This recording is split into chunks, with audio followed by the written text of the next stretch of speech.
Welcome back. It is Kevin's Corner in Week 3. The Baltimore Ravens await. I think last I saw Eddie Garrison, 7.5 point spread. Obviously some uncertainty injury-wise in Indianapolis. Had a couple of key spots. I also think Baltimore is really banged up. Again, it's early in the week, but I noticed several notable Ravens on there. Was not at practice list from Wednesday. So certainly some stuff to monitor as we get to the back half. Thank you guys for tuning in. I am Kevin Bowen. Eddie Garrison is with me. Eddie, certainly want to hit on the Ravens. I think this is a great challenge. I think you could make the argument that even with their injury situation, at the end of the year, we'll look back and think this was one of the more complete challenges the Colts will face all year. Complete, I think is the key word to use when you factor in road environment, legit established coaching staff, obviously a quarterback that's won an MVP and is playing at a pretty high level. And then I think a pretty darn good defense that certainly does some things from a disguise standpoint and sophistication standpoint that I think will be a challenge. So I'm looking forward to Sunday just in that. I feel like it'll be a pretty good barometer. Honestly, you go from playing one of the worst teams in the league to, I think, playing one of the, I don't know if they're one of the best teams in the league, but I think based off your schedule this year, they're one of the best teams you'll face all year. Yeah, just to highlight their injury report, Marlon Humphrey, Tyler Linderbaum, Ronnie Stanley, Marcus Williams all missed their game on Sunday against the Bengals. And Odell Beckham Jr. left that game injured. He did not practice today. Justice Hill, one of their two running backs that is healthy right now with Gus Edwards, he did not practice today either. So there's a long list of injuries on that injury report for Baltimore. Odafe Owe, a linebacker. Yeah, good player. You got some studs. I mean, Linderbaum and Stanley. Obviously, Marlon Humphrey's resume speaks for itself. So definitely notable names on that Ravens list. Let's get into the Colts. Anthony Richardson, Ryan Kelly, the latest on that. I just got back from Colts practice. Anthony Richardson did not practice but was present. Ryan Kelly did not practice and was not present during the open media portion. Typically, Eddie, if you're dealing with a concussion and it falls on the severe end of concussions, they don't want you at practice. They don't want you exposed to, it's a hot day here in Indianapolis. There's a whole lot of sunlight outside. They don't want you just standing out there for 2 hours in 85-degree heat. And I think there are some early signs in the week to point to. Obviously, Anthony Richardson still has several steps to go through in the concussion protocol and has yet to even practice as we record this. But I think there are some early indications that this is not going to be something that's going to keep him out very, very long. Obviously, Sunday is in jeopardy, but I don't think we're looking at a major situation here. So I do think that's good news. From words, from actions, there's a lot you can point to that would say, again, Richardson, by all accounts, is doing, okay with this. Today he misses practice. So what does he miss? He misses first and second down day.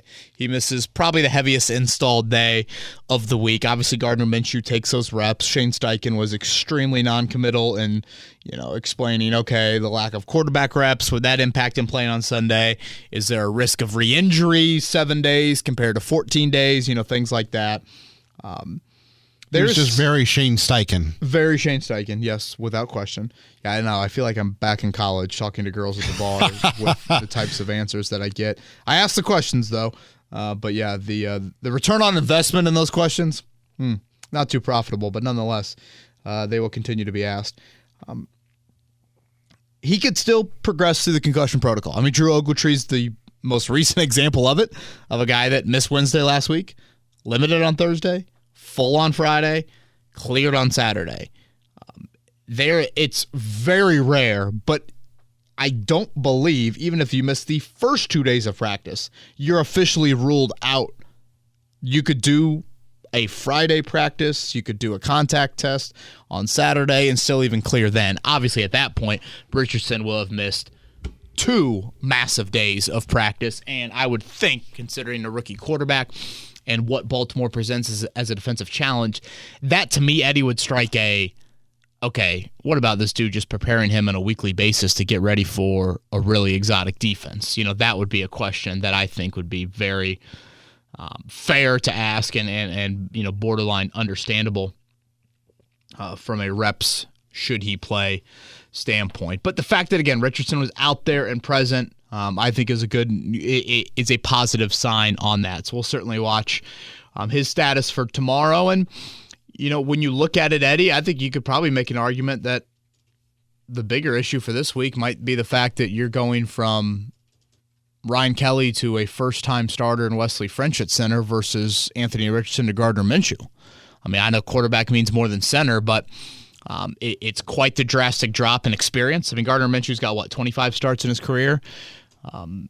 Has played Baltimore here in the last couple of years. Certainly knows Shane Steichen's offense better than anybody in that building, whereas Wesley French is a guy that's never made an NFL start. And, Houston kept things very vanilla, very by the book to what they do defensively last week.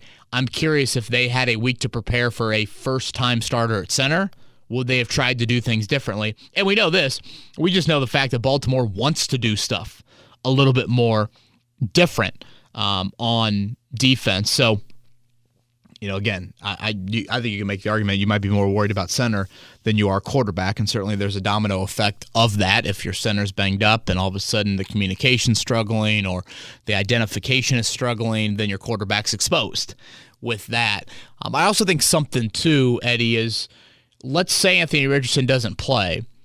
Your run game with Zach Moss, it's between the tackles. Zach Moss ain't, bumping anything to the outside and trying to take off outside the numbers. So your interior run game is going to have to be very on point, and a third-string center with that is certainly something to keep an eye on. I mean, there's a media scrum around Wesley French's locker today. Eric Johnson, defensive tackle, had to take a double take, and I took a picture of it on his phone. Like, wait, you guys are all around Wesley's locker? And this is a question. We'll see how the week plays out for Kelly, but, this is a question, Eddie, that we did have. We'll see how long Ryan Kelly misses and if he misses Sunday at all, but the question was, could your big three stay healthy? And honestly, Bernhard Raimann should probably be slotted in that group. You can make the argument he's been the best offensive lineman for the Colts so far this year, but, your big three veterans up front, Nelson, Braden Smith, Ryan Kelly, they combined to miss just one start last year, and you still had the offensive line issues that you had. So keeping those guys healthy, obviously, is paramount. So, again, we'll continue to watch, and I'll have the latest on 1075thefan.com on where Anthony Richardson is at within that concussion protocol. Certainly, if he's not able to clear and does not play on Sunday, we know what the passing offense is going to look like. It's going to be get the ball out quick. It's not going to be a whole lot down the field. Baltimore's probably going to play a ton of man and kind of choke you on the outside. And we saw in Cincinnati last week, I don't think he attempted a ball longer than 15 yards down the field. I mean, and that's Joe Burrow. I mean, it's a little bit different, obviously, when you have Minshew in there. But positively, Minshew obviously has been here, done this, gotten plenty of work with the ones in the offseason. So we will continue to update you on that end. Quentin Nelson was not out at practice today. He was barefoot. Another toe designation. He injured that toe in the Week 1 game against Jacksonville. He left the game briefly. He returned. 3 snaps, right? Yeah, and then he missed practice last week, early in the week, later in the week. I think he was limited, right, or a full participant on Thursday and Friday. Seems to be a very similar approach this week. Is there anything to worry about on that front? I know he played through it in Week 2, but it would take a lot, I would assume, for Quentin not to play on Sunday. Yeah, I would not be worried about Sunday with him, but I just think, Eddie, this is something to monitor throughout the season, considering it is a toe. I mean, this is a dude that, weighs 330-some pounds. And I don't recall really in Nelson's career him ever kind of going through this sort of process where he would routinely miss like a Wednesday, but then still play on that Sunday. So I just think the wear and tear of a season is definitely something to keep an eye on. So, we'll see how that goes for him, and we'll throw in the injury report whenever that comes out on the podcast. But unless you've got anything else, Richardson, I'm trying to think anything else. I do have one question regarding Richardson. Yeah. If he is cleared and let's say it's Saturday. Uh-huh.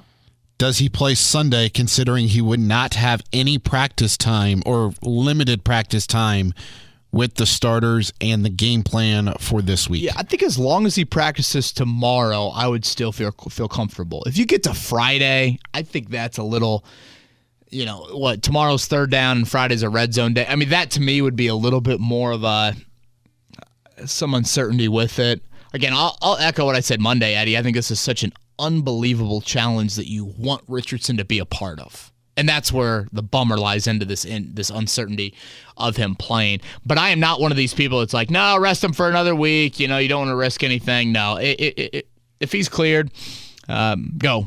And it's a great challenge. And the quicker he gets back out there, I think the more fresh it's in his mind to potentially learn of his playing style. And I know that question's got a lot of debate, and I want to make it clear, and I hope I did on Monday, but I just want to double back on it, Eddie, too, of when I want to see Richardson, and I'm going to use the word alter or tinker, that is where I'm at with him in terms of the run decisions, making plays in the open field. By no means do I say change. No. That's unrealistic to expect. It's a weapon. It makes him elite. And the altering of it, the tinkering of it is, okay, 2nd and 7 in the first quarter of a scoreless game, live to see another down. Those are some of the things that I think that you would like to see, of avoiding kind of unnecessary hits. And, so many people have asked me this week of like, man, is this Andrew Luck? Is this Andrew Luck?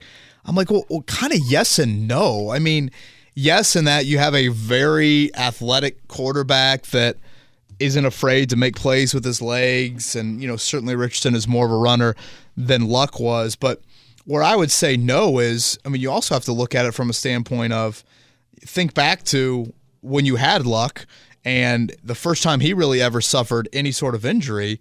That was week 4 of his 25th, week 3 of his 4th NFL season, 2015 season. He had played, 190-some quarters, 200 quarters at that point. We are 5 quarters into it, and Richardson dealt with a trio of them. But as far as this concussion is concerned, again, if the symptoms were super severe, I think avoiding light exposure would be something he'd want to do, or the Colts would certainly want him to do. So I would say good sign on that end. I'll shift now towards the Baltimore Ravens. It's who the Colts have on Sunday. 2-0 in week 1. They defeat the Houston Texans 25-9. Offense did not look very good underneath Lamar Jackson. Only 169 passing yards. Zay Flowers broke out that game. 9 catches, 78 yards. Of course, they lose J.K. Dobbins in the middle of that game as well. And then last week, Lamar has 237 passing yards, 2 passing touchdowns in their 27-24 win over Cincinnati. Gus Edwards was their leading rusher in terms of yardage, 10 for 62. Lamar had 12 for 54. And then Justice Hill had 11 for 41. And Nelson Aguilar was their leading receiver, so it depends really week to week, it seems like, on which wide receiver is going to be the focal point of that Ravens offense. But nonetheless, you still have to account for Mark Andrews as well, who toasted the Colts the last time these two teams played. Yeah, 11 for 147. You think back to that comeback, Eddie, 2 touchdowns in the 4th for Andrews, both 2-point conversions as well. He was an absolute stud, and is a stud. And certainly is probably, you'd say, the number 1 pass catcher. I know wideout-wise you just listed some names, and boy, Zay Flowers seems like after the catch, he is certainly a weapon to watch. So, again, with Baltimore, before we get into kind of offense-defense stuff, I think it's a great test. And there's a bit of like an NFL thought to me, Eddie, of the competition last week was a little bit like, whatever, putting a 15-year-old on a bike with training wheels. Like, well, yeah, this is going to be relatively easy for them. And now it's a little bit of like, okay, let's go out to 465 during rush hour. And now it's a little bit of chaos, and how well do you handle all of that around you? And they're going to try and dictate to you more than I think Houston especially wanted to do. By the way, it'll be Beth Mowens on the call. I always enjoy Beth when she's calling college football games. Jay Feely and James Lofton, though. Yep.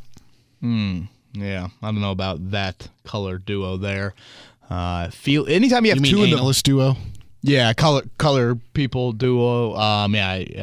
Feely and Loft. Anytime you have two people there, probably not a good thing from an analyst standpoint. But Beth Mowens, I do think, does a nice job from a play-by-play point of view.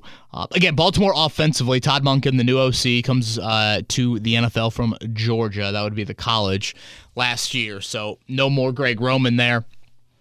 And boy, when you have Lamar Jackson completing passes like he's completed them this year, he's second in the NFL in completion percentage. I mean, that is something that we're not used to seeing from him. 74%, I want to say. So he's had a really nice start to the year in terms of just efficiently moving the ball. You listed some of those wideouts. Obviously, we'll see Odell's situation, but it's a pretty balanced group for the most part. But those injuries of Stanley and Linderbaum, I mean, those are big names on that O-line. Your left tackle and your center. And studs, not just, left tackle and center are obviously big parts, but these are not just kind of whatever, half-ass dudes. I mean, these are good football players.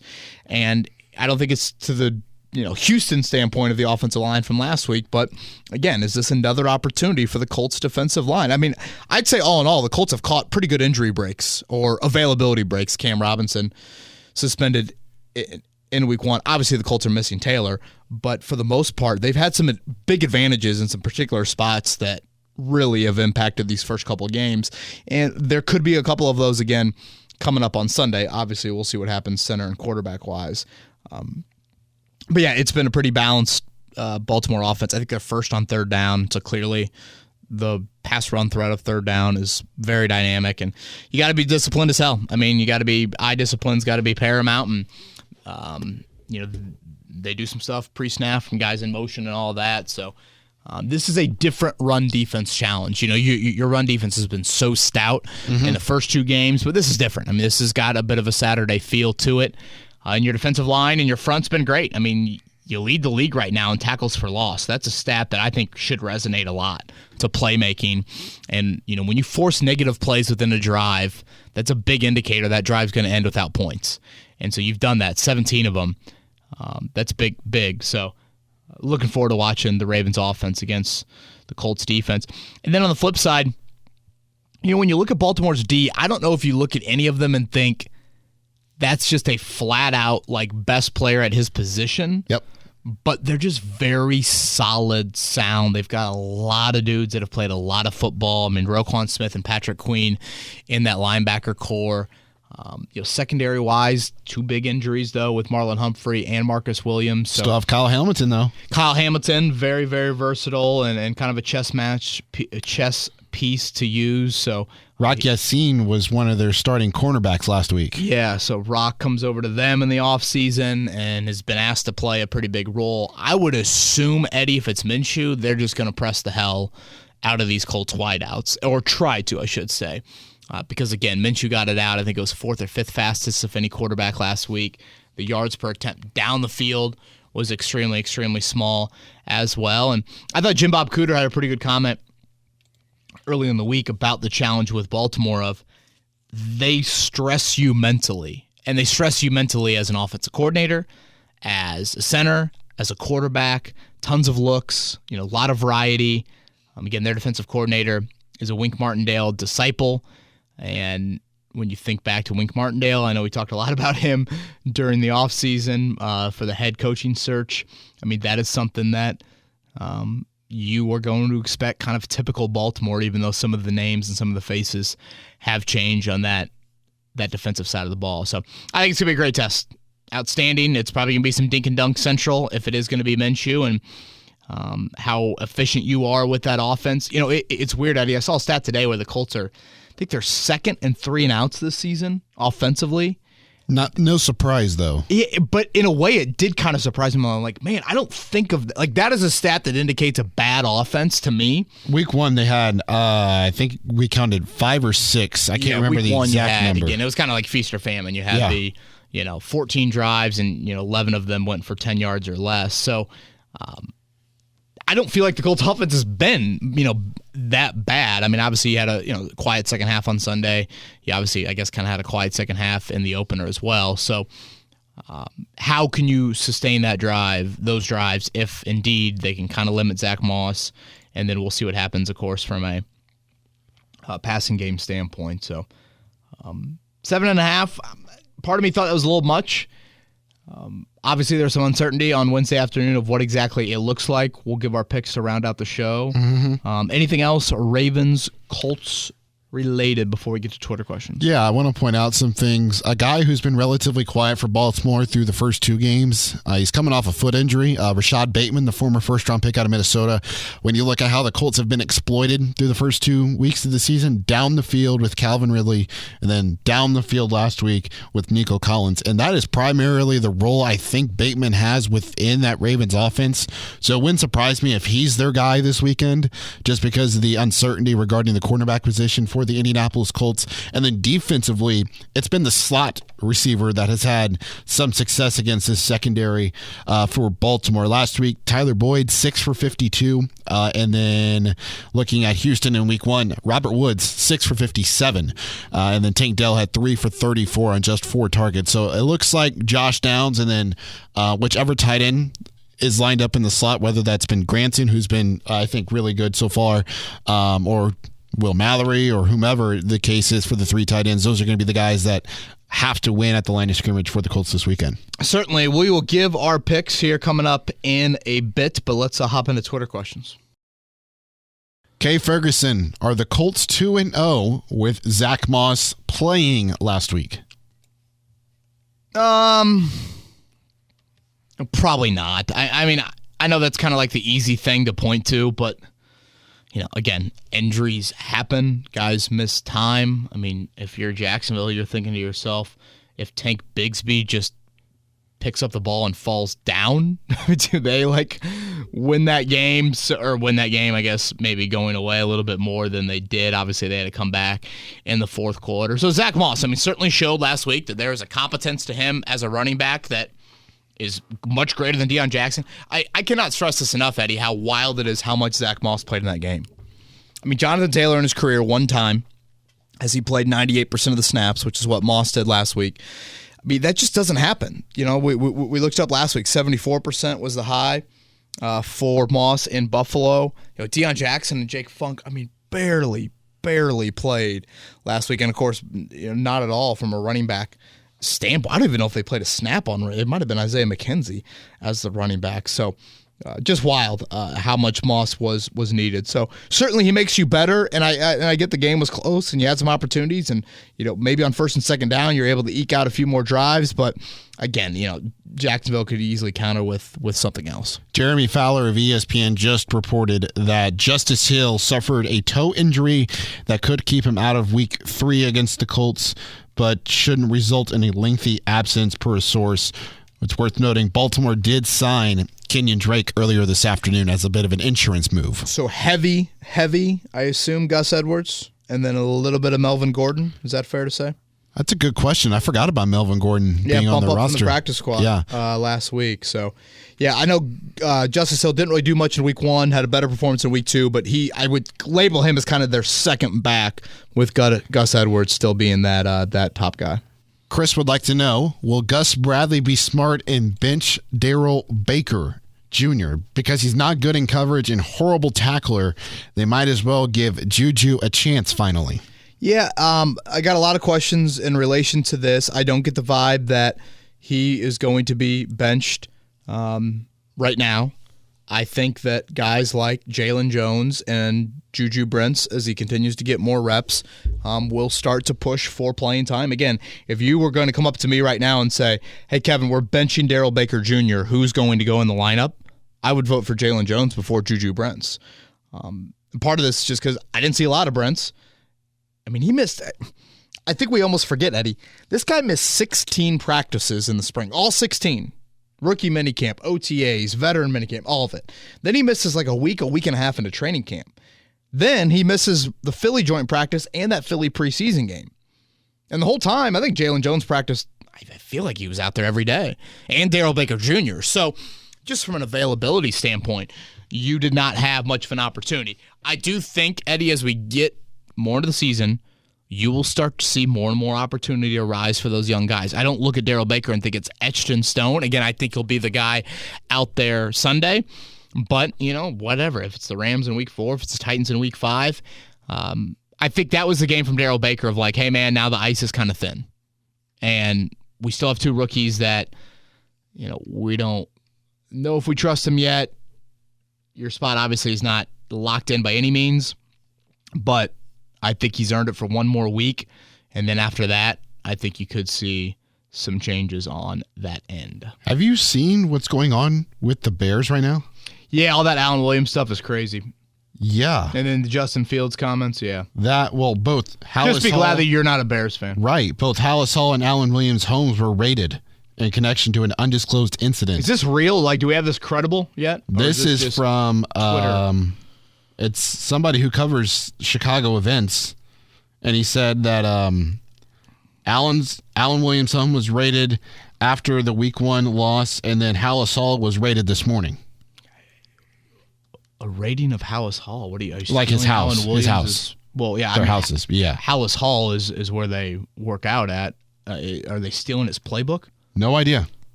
I knew Alan Williams. Just he was obviously a Colts assistant with Matt Eberflus. Seemed like a nice dude, but yeah, that is a lot to say the least. Z. Palm in Austin asked a very similar question. By my math, Shaq Leonard has made $317,843 per tackle. He had 3. And that's just in the game alone against the Texans from Sunday. I love Shaq as a leader in person, but I'm not sure he has the juice anymore. If you didn't know anything about the Colts and I told you he had a $100 million playmaker at linebacker, you'd think it's E.J. Speed or Zaire Franklin. Is it time to restructure and make the change? One thing before we get to that question, just Colts official injury report came out as we kind of led off with. Again, Anthony Richardson, no practice. Ryan Kelly, no practice. Quentin Nelson, no practice. Nelson was there, not worried about him for Sunday. Richardson was there. I think that's notable. Kelly at you texting and putting out tweets during the middle of the podcast. Look at you go. Kelly was not there. Multitasking at its finest here. Kenny Moore, Grover Stewart, limited. Boy, I can't recall any time in Grover's career he's even been on the injury report. That dude... Colts fans, just please do not take him for granted at all. No. It's amazing. His activity, his disruption, his availability. Gosh. Anytime I hear someone mention Grover Stewart or watch him make a play, I always think of the chicken wings from Hard Knocks. In the kitchen sink, right? And Big Rove. Okay, Leonard-related questions, right? Yep. Issues with him and how much money he makes. Yeah. This is where I'm at with Leonard so far. And we had several of these questions. What I have not seen him be a liability yet, like he was last season. But obviously I haven't seen him be the constant around the ball playmaker. I am very close to turnover type plays either. And those are very much at two different ends of the spectrum there. But I would say the player we've seen so far, Eddie, that's more of the player I saw in camp. Of just Leonard's out there, but I didn't really feel the maniac, I didn't really feel him at that all-pro type of level. And, some of it to me is okay, let's get through September and, we'll have evaluation points all throughout the year. I mean, let's knock off some rust. Let's see where he's at. He's on a little bit of a pitch count, which is much different than really his entire career. But, I mean, we've said it at the start of camp, certainly at the start of the season when we talk about in-season storylines. Eddie, it's a real conversation we have to have. It's a real conversation. And you can't look at it and say, because EJ Speed and Zaire Franklin are over-exceeding expectations based off their money, that it's okay that Shaquille Leonard is not performing to his contract. That's not, you're going to have a real conversation if he doesn't get back to that playmaking self, because he just makes an incredible amount of money. And when he is that playmaking guy, boom, it's great. But when he's not, you can't ignore it. I was pulling up the contract to see what the number was in terms of the outs. Yeah, you can get out cap. after this year. Yes. What is it, $8 million, $9 million? I thought I looked it up a couple weeks ago. It is slowly loading on Bing. It's not too crazy. Yeah, it is not too crazy. Yeah, I think it's $8 million dead cap, because I think I looked it up back during the preseason when we were talking about this as well. The web does not seem to be wanting to load right now. Matt and Joe are up next. Every running back that goes down makes Jonathan Taylor and his agent having him do all more foolish. The loose leverage, they lose leverage every time. Now add that to what Moss has done with the success from last year to this year. Week 5 and on will be fascinating. How much action will Moss see compared to Jonathan Taylor? Will their yards per carry be similar? And how does that affect anything? Who gets the red zone carries? Who will they throw to earlier? Who is in on those 3rd and long situations? Fascinating. Lots of questions. I certainly have a lot of questions about how this is going to play out, Eddie, without question. I think we're still a ways away from the happy-go-lucky, thunder and lightning, or, 1A and 1B, like however you want to label it. This is not all of a sudden, here's a die in Dominique Rhodes, and everything is swimmingly well. Let's not, I don't think we can live in fairy tale just yet. And also, I don't know if this question was going down this path, Eddie, but because we had several related comments and questions about, look at what Moss did. What does that say about Taylor? Eddie, these guys were drafted in the same draft class. They were 1 round apart. I also can look at the back of a baseball card 4 years into their respective careers and see the difference in their careers. And I looked up some of these stats on this, more so back in training camp when it looked like, oh man, Moss is going to be the guy. Eddie, that was Zach Moss's first ever, last season. The season finale was his first ever 100-yard game. Jonathan Taylor's got 15 of those in his career. And the biggest difference between the two is the big plays. When you think of a running back in a big play, I just kind of label that down to 10 yards. 10-yard catch, 10-yard run. Those to me are big plays. In Moss's career, he's got 42 of those big plays. And again, these guys came in the NFL the same exact year. Jonathan Taylor has 130 of those big plays. So to me, you just can't compare the two. It's a full yard per carry difference. Again, Taylor gives you, I think, very much something from a big play standpoint. But a consistent third down presence, neither of them, I'd say, lock and load those guys into that role, but Taylor a little bit more than even Moss would there out of the backfield. I think one question that I do have on Taylor, Eddie, and maybe it's the Chris Jones situation now finally playing out. Obviously, we saw Josh Jacobs and Saquon Barkley, their respective situations play out. And I know we had a lot of Nick Chubb-related comments. And my question would be this. Chris Ballard, or Jim Irsay said to Chris Ballard a few weeks back, about a month ago now, calm the waters. I think we both can agree that it's going to take each side to sacrifice for something to work out here, to try and appease both parties. And as we are now 2 weeks from today, literally 2 weeks from today is the first day Jonathan Taylor can practice. And as we get closer to that date, my question becomes, why can't we just incentivize the rest of this 2023 contract and move on? Is it because it's a rookie contract and I don't know how much you can alter it? I would think, and again, I'd have to double check this. I would think that you can, because in previous years, you've obviously extended these guys past these respective contracts. I think some of them, if I'm not mistaken, you've even torn up that final year. Mm-hmm. And, whatever. It's you've thrown more guaranteed money into that final year of the rookie deal that now is the first year of your next deal. Something like that. But I think that is something that I would look into very, very much. And again, you do that from a... So, after the final regular season game of the third contractual year, rookie agreements for drafted players cannot be renegotiated. So the extensions kick in then after the fourth year? Correct. And this is for first round and second round? I would assume so. This is a blanket overall rookie contracts. So the first rounders fall into this boat as well? Because they would technically have a fifth year if you've extended. But that's an option, so yeah. That team option on that. Yeah. Interesting on that end. Well, that obviously is a huge storyline of if you would do something like this or not. But I get to the point where can you throw a 1-year extension in there? I guess if you can't incentivize here in the back half of 2023, can you throw a 1-year extension on that and have some incentives laid in there that if you hit these, those will be there for you. But if you don't hit those, then we don't have to pay you, and you don't earn that sort of playing time, production. I don't know if playoff value should be on that. I know that was a big thing with Saquon Barkley with that. And Barkley and Jacobs, in both those instances, the reason why those were different was you were on the rookie, you're on the franchise tag with both of those guys there. So I think that is something that, how do you kind of appease both parties here? Can it be a 1-year extension where it's a lot of incentive-laden stuff? You've got to hit those to get that. If you don't, then you don't meet that. I don't know if Taylor would say yes to that. I don't know if the Colts would say yes to that. Those are both parties you obviously would have to get to agree to that. I don't get the vibe that the Colts have offered any sort of extension negotiation talks on that end.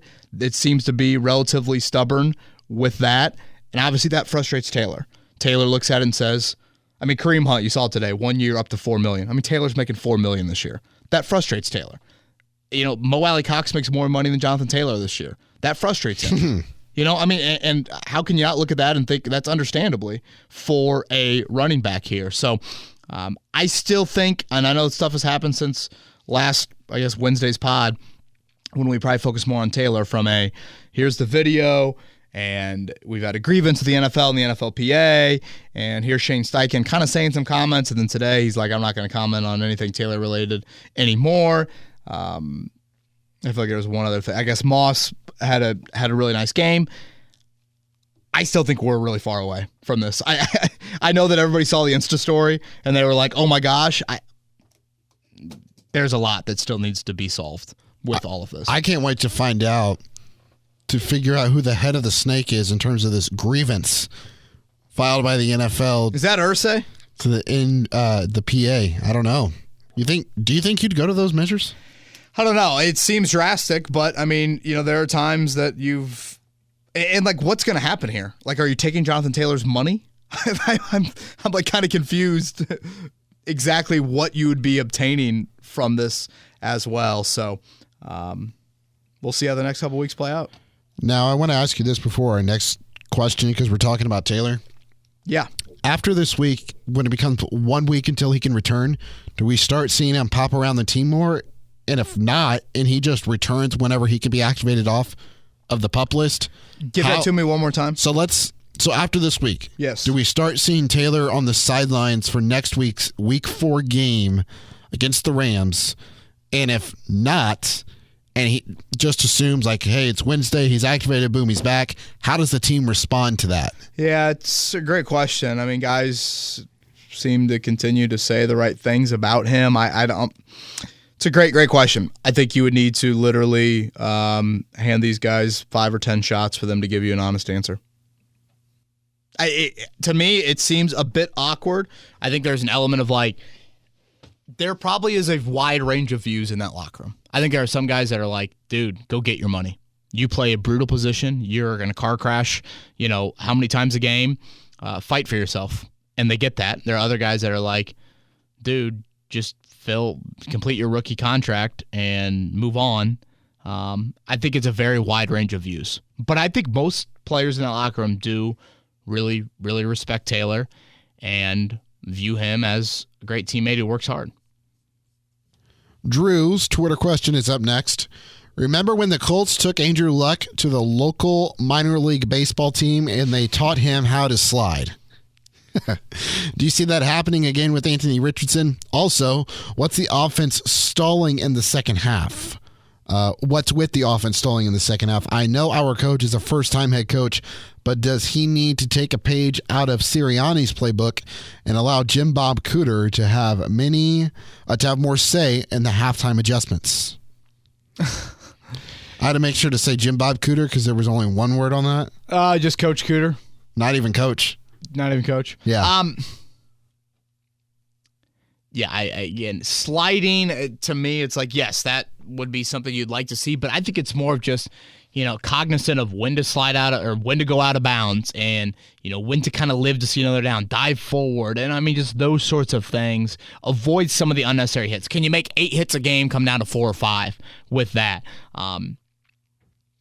If you look back, yes, you obviously had the poor second half in the Jacksonville game. I don't know if I look too much into it in Houston. I mean, you're kind of nitpicking with the backup quarterback there. I mean, they were super, super ball control. Did they have a field goal? Yeah, didn't they have a field goal in the first drive of the second half? Is that right? And they barely had the ball, now that I think about it, for that first drive of the second half on Sunday. Wasn't there there was a 4th and 1 where they ran the offense back on the field and you ended up punting. Yep. Yeah, I'm not going to overreact too much. I think in general it's just an offense that being steady for 60 minutes is going to be a question. I don't think anyone expected this offense to be, explosive like no other. And part of this goes back to the 13 3-and-outs that you do have. I mean, it's been an inconsistent offense in some facets. I don't feel like it's been a bad offense, though, or anything like that. I think there's been some nice stretches of it, but there has been probably a little bit of up and down nature to it. Walter asks, what's going on with Juju Brents? Happy for the win. We need help in the secondary. Yeah, I know we talked about this a little bit earlier, but to me with Brents he's had probably 2 to 3 weeks of consistent practice time. We know he missed that Friday practice in week 1 due to a personal matter. So I think we're still, this dude missed, Eddie, he missed probably 80, 90% of the offseason work? Yeah. That's...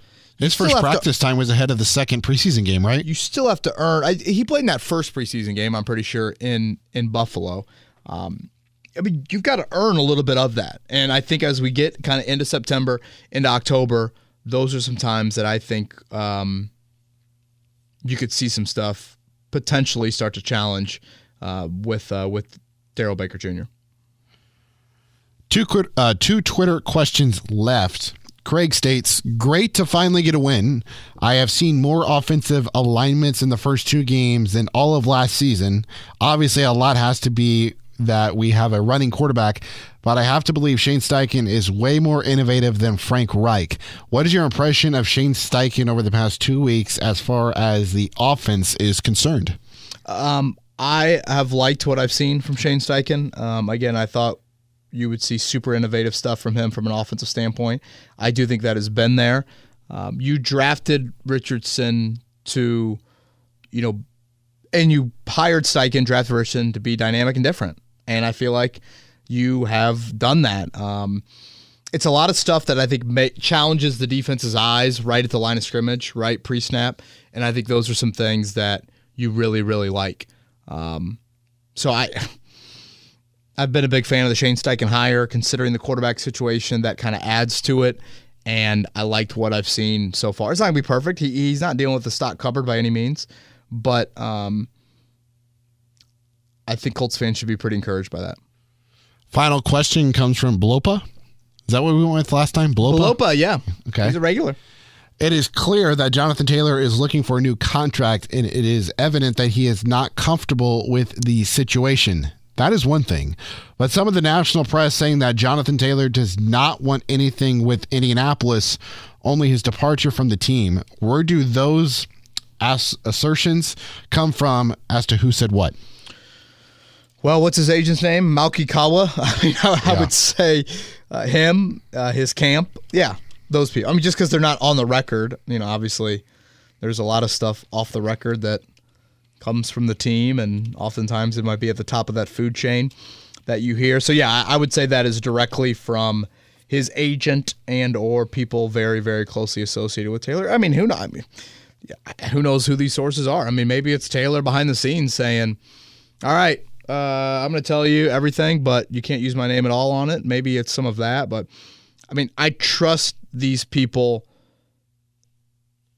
There are certain people that I trust, and I think the people that are reporting on the Taylor, like Stephen Holder, I think is extremely credible, does a lot of work, doesn't just say stuff to say it. And I think he's had a great grasp on this whole situation, or at least has provided both sides of it pretty well, which again, I don't think that's something that you typically see. So there's more news on the Chicago front. This is wild. Charles Tillman, former cornerback with the Bears, who is now an FBI agent, by the way, broke the news about Alan Williams to Matt Eberflus, Ryan Poles, and Kevin Warren. Allegedly, Eberflus cried and could not believe what had happened. Poles and Warren do not blame Eberflus for having Williams on his staff. Give that to me again. Charles Tillman, who is now an FBI agent, I guess, broke the news about Alan Williams to Matt Eberflus. Charles Tillman is the FBI agent? Yeah, I don't know if he's the football player? He is an FBI agent now, but I don't know if he's the agent on this case. But he broke the news to the Bears front office, essentially, what was going on. And are there any details? No, nothing yet. I haven't been able to find anything on what's going on with And Eberflus is crying? About the situation. Yes, I guess. Dear Lord. Man, being a Bears fan. Oh. And then I guess Justin Fields went back into the locker room and spoke to the media after practice to clarify his comments. I did see that. Wow, that is crazy. Now, is that coming down from Eberflus? He's like, hey, or is that a Fields thing? You think? Yeah. No, that's wild, man. What's your Colts? I'm going to go prediction? Ravens 24, Colts 16. It's still Wednesday afternoon. Obviously, there's a lot of things to see play out. I do think it has the potential to be a very, very good test, as I've said throughout. But I like Baltimore 24-16. Is that a prediction with Richardson starting or with Gardner Minshew starting? I don't really know, to be honest with you. In a way, there's I think they could get to that same total in different ways. Yeah, right now I'll go with Minshew just because he's the one that practiced today. I still have not totally closed the door on Richardson officially being out by any means, but I'm going to stick with 24-16 for the time being. I've been pretty good with these predictions. Ooh, have you? Yeah, so week one I think it was 31-20 Jags, and the final was, 31-21? Yeah. Last week I had 20, I can't remember now, but I got the 27 right. Last week, what I had a 10-point win. I had 23-13 last week. So I guess was I a touchdown short on both teams? Last week I had, pulling it up now, 27-20. Got it. That is. So I'm going to go with Ravens. I'm going to take them. I'll go 24, Colts 13. Gosh, very close to me. I said 24-16. So what, one touchdown and 3 field goals? Is that what you got? Yeah, I don't know. Matt Gay, I still don't know if I fully trust Matt Gay kicking it. He might miss an extra point. You think so? I don't know. Is it going to be windy? I forgot they've got Justin Tucker. Well, wouldn't you want 15 then? Not 16 if you think he misses an extra point? Well, he could make a field goal. He could get 2 touchdowns and then... I guess that's true. He could miss an extra point and then a field goal there. So, okay. All right. We will recap things on Monday. Again, God, what a great college football weekend coming up on Saturday. Let's go Irish. Yes. Beat the Buckeyes. Come on. Kevin Bowen, very excited to say the least. You going? He is... I'm afraid if I am in the building, I could be ejected out of the building. Because you would be that excited? There would be some emotions coming out of me that I don't know if that would be acceptable in public. So you're not going to the game? We'll have to wait and see. When was the last time you went to a game, by the way? It's been a while. Sam Darnold and the L.A. Wow. I think that game I was yelling he should be playing for L.A. Community College. He was awful in that game. It's been a while. Welcome to being married and having kids, Eddie Garrison. Not there yet, but getting close. He is Eddie Garrison. I'm Kevin Bowen. Everybody have a great week, great weekend. We'll talk to you on Monday, recapping Colts and Ravens.